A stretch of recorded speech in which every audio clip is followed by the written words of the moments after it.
Hi, I'm Nick Vitellari, and welcome to Road to Reinvention 2019. And I'm here today with Roxanne Austin, who's going to talk to us a little bit about her experience on boards. So you're on the board of Target, you're on the board of AbbVie, you're on the board of Abbott, and on Teledyne. Yes. So you've got a lot of a very wide-ranging level of experience with boards.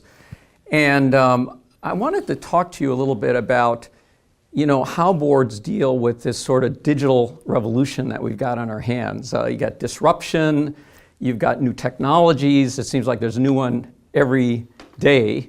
The innovation cycle, some people say to me it's gone down to 2 weeks, which is pretty crazy. It seems that way, doesn't it? So what are the kind of things that board members really need to be thinking about? I know you've talked about this notion of anticipation, and I wonder also if you would talk a little bit about that as well. Well, my perspective is that we all have to anticipate the future, and we don't have all the answers, right? True enough. Every company is going to be disrupted if they don't disrupt themselves. So we have to step back and say, how can we bring in as much information as we can about potential disruption in our industry, in our capability?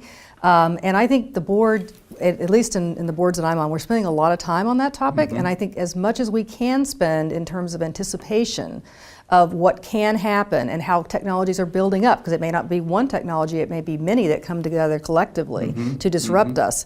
So being so aware and also being brutally honest, Nick, quite frankly, being brutally honest about what you are good at and what you know and what you don't, and learning what you don't, or bringing in that capability or acquiring that capability. That'll be critically important as a part of that anticipatory process. Wow, so that's a big agenda. It is. It's a lot. You have to deal with. That's a lot. So when you think about anticipation, do you talk then about scenarios? I mean, of course. Is it good to do scenario type of thinking? I think scenario planning is critical to any good strategic plan. I mean, that's my view.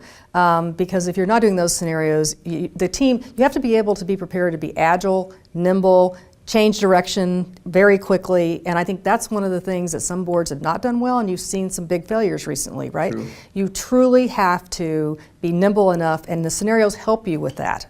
If we need to go a different direction, how fast can we go that direction? Not just plan A, but plan B and C and D potentially as well. Wow, I like that. Well, Roxanne, thank you very much for being with us today. Well, thank you for having me. It was great. Thanks. Thank you very much.